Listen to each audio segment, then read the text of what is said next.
नमस्कार दोस्तों, voice of Jaisalmer में आपका बहुत बहुत स्वागत है। मैं दोस्तों आपको एक कहानी सुनाने जा रहा हूँ। यह कहानी है एक ऐसे परिवार की जिसमें दो भाई थे, दोनों शादीशुदा थे, दोनों के बच्चे थे। और यह एक जो घटना सुना रहा हूँ यह एक सत्य घटना है और यह भारत की आज़ादी से पूर्व की घटना है। एक राजस्थान के बड़े शहर यानी कि पश्चिमी राजस्थान के वहाँ के दो महाजन भाई थे।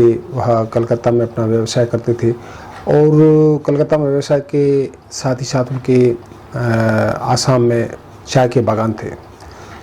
तो यह जो कहानी आधारित है यह मुख्यतः भाग्य के बारे में है। चूँकि आज के युग में कोई भाग्य को मानता है, कोई नहीं मानता है, लेकिन कालांतर में एक ऐसी घटना हुई जो हमारी दंत कथाओं में आज भी जारी है। मैं वही सुना रहा हूँ। तो दो परिवार थे और उन्होंने आपस में एक सामंजस्य बना के रखा था। 6 महीने के लिए बड़ा भाई जब आसाम के चाय के बागान की तरफ काम करने जाएगा, तब छोटे वाले भाई को कलकत्ता का कारोबार संभालना होगा और उसी के साथ राजस्थान में जो भी सामाजिक कार्यक्रम होंगे उसको देखना होगा। और जो महिला है बड़े भाई की पत्नी और स्वयं की छोटे भाई की, उसको उनके पीहर ले जाना, उनके कोई कार्यक्रम है वह करवाना। इस तरह से उन्होंने अपने कार्य को बांट रखा था। तो चूंकि जिस तरह से कार्य बांट रखा था उसी तरह से उनका एक बड़े भाई साहब का कार्य आसाम के चाय की बागानों की तरफ 6 महीने का था। छोटा वाला कलकत्ता में था। अचानक उसे अपने राजस्थान के गांव की याद आ गई और उसने अपने बड़े भाभी से और अपनी पत्नी से कहा, मैं राजस्थान जा रहा हूँ, आप चलोगे क्या? उन्होंने कहा, कैसे अभी कैसे जा रहे? तो बस ऐसे ही मैं जा रहा हूँ और कुछ दिनों में आ जाऊँगा। तो उन्होंने कहा, हम भी चल रहे हैं। तो बड़े भाई की जो पत्नी थी, उसकी भाभी और उसकी स्वयं की पत्नी दोनों साथ में चले और वह अपने वहाँ आ गए। चूँकि बड़ा भाई था वो व्यवसाय करने में बहुत ही माहिर था, छोटा भाई भी व्यवसाय करता था। छोटा भाई आध्यात्मिक विचारों में ज़्यादा विश्वास करता था और अपने दिनचर्या में वह बहुत ज़्यादा लोगों से मिलना, धार्मिक बातें करना और समय व्यतीत करना और उसके साथ व्यवसाय करना ऐसा करता था। वो व्यवसाय को इतनी प्रमुखता अधिक नहीं देता था, क्योंकि व्यवसाय तो करता ही था, महाजन था। तो वह राजस्थान में आया हुआ था और वह सुबह के समय था, एक बगीची पे चला गया। बगीची यानी हम आज के समय में पिकनिक स्पॉट कह सकते हैं। पुराने समय में जातियों के अनुसार उनके स्थान बने हुए होते थे, उसमें कुंड होता था पानी का, शहर से बाहर की तरफ होती थी। तो वह वहाँ गया हुआ था, उसके मित्र थे, उसमें सभी जाति वर्ग के लोग थे जो उसके साथ पड़े हुए थे, क्योंकि वो पेशेवर था। सभी को उसने बुलाया और वह अपने वहाँ मंडली बनी हुई थी। तो एक ब्राह्मण था, उसके बच्चे की शादी थी, वह बड़ा असमंजस स्थिति में था, उसके कुछ रुपयों की ज़रूरत थी। तो उसने भी अपने मित्रों से बात की, मुझे 25 रुपये की आवश्यकता है। चूँकि यह घटना है जो भारत की आज़ादी से पूर्व की है, तो उस समय पैसे की बहुत महत्ता होती थी। राजाशाही चांदी के सिक्के चला करते थे। तब उसके मित्र ने कहा, फला फला एक महाजन जो है अपना साथ ही पड़ा हुआ है, वो आया हुआ है, बड़ा दानवीर है, आध्यात्म में विश्वास करता है, आप उसके पास चले जाओ, आपका कार्य हो जाएगा। उसे भी विश्वास हो गया और वह उनके घर आ गया। उन्हें पता चला वह कलकत्ता से आए हुए हैं और इस प्रकार वहाँ उनके कामदार, जो कार्य करने वाला लिखा पढ़ी का, वह बैठा था। उससे उसने बातचीत की और सेठ जी के बारे में पूछा तो उन्हें बताया गया वह बगीची में गए हुए हैं, सुबह के समय वह आराम से आएंगे, 10-11-12 बजे के करीब आएंगे। तो वह जो ब्राह्मण था वह बगीची की तरफ प्रस्थान कर गया और वहाँ जाते सेठ जी से उसका आमना सामना हुआ। सेठ जी बड़े खुश हुए, अरे अरे ब्राह्मण देवता कैसे आना हुआ, क्या है? बैठा, उनको चाय वाय पिलाई महाजन बंधु ने, फिर नज़दीक बिठाया, बोले कोई काम काज हो तो बोलो। उसने अपनी समस्या बताई, मेरी बच्चे की शादी है और मुझे 25 रुपये की आवश्यकता है ताकि मेरी एक बारात है वह मैं अच्छी तरह से उसको भोजन खिला सकूं, बाकी मेरे पास व्यवस्था है। तो वो महाजन था, बहुत पैसे वाला था। उसने कहा आपको चिंता करने की आवश्यकता नहीं, आपका कार्य हो जाएगा। इस प्रकार ब्राह्मण संतुष्ट हो गया, उन्हें वहाँ बिठाए रखा थोड़ी देर। फिर उस समय ये जो अपना पेपर और पेन तो होता नहीं था, और एक मटकी थी टूटी हुई, तो मटकी टूटी हुई थी, उसका एक टुकड़ा था, हमारे यहाँ की भाषा में उसे ठीकरी कहते हैं, और एक जली हुई लकड़ी का टुकड़ा था, कोयला, उसको लेकर के ठीकरी के ऊपर उन्होंने 25 रुपये लिख करके और एक हुंडी बना करके और उन्हें ब्राह्मण को सुपुर्द कर दी, और उन्होंने कहा तुम कामदार के पास चले जाओ और आपका कार्य हो जाएगा। इस प्रकार वह ब्राह्मण वहाँ से नमस्कार करके और सेठ जी के घर आया। वहाँ कामदार बैठा था, कामदार को उन्होंने वह हुंडी थी जो ठीकरी पर लिखा हुआ 25 रुपये वह दिया, और वह जो वहाँ कामदार था उसने पैसे निकाले, जैसे रखे अंदर, घर के अंदर उसकी बड़ी भाभी थी महाजन बंधु की। उसने बोला क्या बात है, कामदार ने पूरी बात को बताया, इस तरह की बात है। तो बड़ी भाभी थी, वह बड़ी गुस्से में आ गई। उन्होंने कहा ऐसे थोड़ी होता है, ये छोटे जो देवर जी है यह तो पैसे जैसे तैसे देते रहते हैं, पैसे कोई झाड़कों के थोड़ी लगते हैं, बहुत मुश्किल से कमाया जाता है, पसीना खून का पसीना किया जाता है, ऐसे ऐसे कई बातें कही, और पैसे नहीं देने हैं। कामदार की क्या औकात। उसने कहा भाई सेठ जी की बड़ी भाभी जी हैं तो उनका भी कहना तो मानना। उन्होंने पंडित जी जो ब्राह्मण जो आए थे उनसे कहा मैं आपको पैसे नहीं दे सकता हूँ, और तो उन्होंने कहा जो मेरे को भी ठीकरी यानी कि हुंडी जो दी थी लिखी वो मुझे वापस दे दो और मैं सेठ जी को वापस कर देता हूँ। इस प्रकार उस ब्राह्मण ने वह हुंडी ली और पुनः वापस चला गया, और वहाँ जाने के बाद वह धीरे से उनके कान में फुसफुसाया ऐसी ऐसी बात है। सेठ जी थोड़े से तनुक अंदर से तो हुए, लेकिन वो हंस लिए। बड़े आदमी थे, बड़े गहरे आदमी थे, अध्यात्म में बहुत बड़े विश्वास रखते थे, और उन्होंने हंस करके एक दूसरी ठीकरी यानी कि मटकी का टूटा हुआ टुकड़ा लिया और उसमें 50 रुपये लिखे, और ब्राह्मण देवता को कहा आप पुनः वापस जाइए, आपका काम हो जाएगा। ब्राह्मण ने मना किया, नमस्कार किया, अब मुझे रहने दे, आप इजाज़त दें, मैं नहीं। उन्होंने कहा नहीं, आपको जाना पड़ेगा। पुनः ब्राह्मण गया वहाँ, पुनः कामदार को वह ठीकरी दी यानी कि वो हंडी दी। हुंडी देने के बाद पुनः वही बात पहले वाली हो चुकी थी। उनके भाभी जी थी, उन्होंने वो बात सुनी। उनका ये क्या तरीका है, कभी 25 रुपये और नहीं दिए तो 50 रुपये, ऐसा थोड़ी होता है कि धन कोई ऐसे थोड़ी दिया। क्या क्या एक कहावत है राजस्थान की कि घणों घी खंपौर थोड़ी चोपड़ी चाहिए, यानी कि आपके पास घी बहुत अधिक है तो उसको कोई दीवारों के ऊपर जो ये आपके पिलर बने हुए उस पर तो नहीं लगाया जाता है। ऐसा ताना दे करके वो ब्राह्मण को वापस पुनः रवाना कर दिया, और ब्राह्मण पुनः अपने बगीचे आ गया। सेठ जी से नमस्कार किया और उन्होंने उसे कहा कि मुझे अब आप इजाज़त दीजिए, मैं कहीं और व्यवस्था कर लूँगा।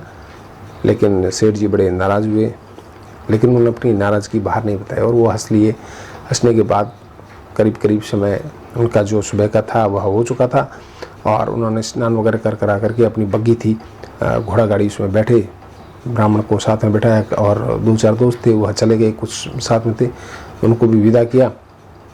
घर आ गई। घर आने के बाद उन्होंने अपने कामदार से कहा मैंने ऐसा ऐसा कहा था। कामदार ने अपनी बात बताई, अपनी मजबूरी बताई कि भाई ऐसी ऐसी बात थी। तो सेठ जी ने कहा 500 रुपये अपने गले से निकालो, यानी कि तिजोरी से निकालो, यहाँ की भाषा में गल्ला कहते हैं। और ब्राह्मण को कहा ये 500 रुपये अब आपके। उनका नहीं, मुझे तो 25 रुपये चाहिए, 500 रुपये तो बहुत बड़े हो जाते। तो उस समय 500 रुपये यानी कि बहुत बड़ी रकम हुआ करती थी। ब्राह्मण ने कहा नहीं, मैं नहीं लूँगा, 1 रुपया इसमें से नहीं लूँगा, और मैं मेरे जा रहा हूँ। इस तरह से उसमें आपस में सेठ जी भी बड़ा गुस्सा हो गए। सेठ जी ने कहा मेरे घर आया है और तुझे दो बार यहाँ चक्कर लगाने पड़े, मुझे बड़े शर्मिंदा हूँ मैं, लेकिन तुम्हें यह पैसे लेने पड़ेंगे। उन्होंने मना कर दिया। उसके बाद कामदार को बोला इसमें से 25 रुपये इनको दे दो, और बाकी जो 400 और 75 रुपये यानी 450 रुपये है वो गौशाला में गोदान के लिए दे दो। और बस इतना कहा, और भाभी जी अंदर थे उनके, बड़े हो हल्ला हुआ, ऐसा हुआ। ब्राह्मण देवता को कहा कुछ बात नहीं, ये हमारा घरेलू मामला है, आप जाइए। ब्राह्मण चला गया। उसी समय कामदार को कहा एक आप टेलीग्राम अभी का भी अपने बड़े भाई साहब को लिखने के लिए कहा। उन्हें कहा तत्काल प्रभाव से आप कलकत्ता आइए, मैं राजस्थान से कलकत्ता आ रहा हूँ। इस प्रकार से उसने अपने भाभी जी को कहा मैं कलकत्ता जा रहा हूँ, अपनी पत्नी को कहा मैं कलकत्ता जा रहा हूँ। उन्होंने कहा अभी 4-5 रोज हुए, आप जा रहे हो कि नहीं? बस मेरा काम हो गया, आपको चलना है तो चलिए, वरना मैं तो जा रहा हूँ। औरतों ने देखा फिर हमें कौन ले जाएगा कलकत्ता, और इस प्रकार से वो भी तैयार हो गई, और उसके साथ ही वह कलकत्ता चले गए। बड़े भाई आशाम बगीचों में थे, काम करते थे चाय के बागानों में, उनके खुद के थे। वह कलकत्ता आ गए। उन्होंने छोटे भाई को कहा क्या बात है? उन्होंने कहा मुझे बंटवारा करना है, हमारे व्यवसाय का बंटवारा होना है, बाकी हमारे अंदर कोई कुछ नहीं है। बहुत समझाया बड़े भाई ने छोटे भाई को, क्या तकलीफ़ है, क्या बात है, ऊपर नीचे हर तरह से, लेकिन छोटे भाई ने कोई भी किसी प्रकार की बात नहीं बताई। चूँकि छोटे भाई की पत्नी को भी पता नहीं था, वो अपने पीर गई हुई थी। बड़ी भाभी को पता था, उसने भी उस बात को छिपा दिया। बड़ा भाई काफ़ी प्रयास करता रहा, लेकिन उसे कुछ भी पता नहीं चला। इस प्रकार छोटे और बड़े भाई के बीच बंटवारा हो गया। बंटवारा होने के बाद तय किया गया, छोटे भाई को कहा बोल तुझे क्या चाहिए। एक तरफ संपत्ति है नगद और एक तरफ व्यवसाय है। तो छोटे भाई ने कहा आपको जो उचित लगे। बड़े भाई ने कहा नहीं, तुम छोटे हो, तुम जो कहोगे मैं वह बात मानूंगा। तो इस प्रकार से उसने फिर मना कर दिया। छोटे भाई ने कहा नहीं, आप जो करोगे मैं वह मानूंगा, आपका कहना। लेकिन उसने कहा भाई जब तुम मेरे से बंटवारा करवा रहा है तो राय तो तेरी होनी चाहिए। तो कि नहीं, मैं बंटवारा जो भी करवा रहा हूँ वो एक अलग विषय है, मेरे से काम नहीं होता है। ऐसा उसने करके उस बात को किनारे किया। तो बड़े भाई ने थोड़ा सोच विचार के कहा कि तुम तो आध्यात्मिक आदमी हो, घूमते रहते हो, गप गजर करते रहो, तुमसे ये आसाम के बागान संभाले नहीं जाएंगे, और तुम रकम ले लो और ये बागान वगैरह मैं संभालता हूँ। इस प्रकार से दोनों में बंटवारा हो गया। काफ़ी अच्छी रकम छोटे भाई को मिली। छोटे भाई ने अपने दोस्तों से मिल मिला करके कहा यार पैसे तो मेरे को बहुत मिले हैं, मुझे क्या करना चाहिए।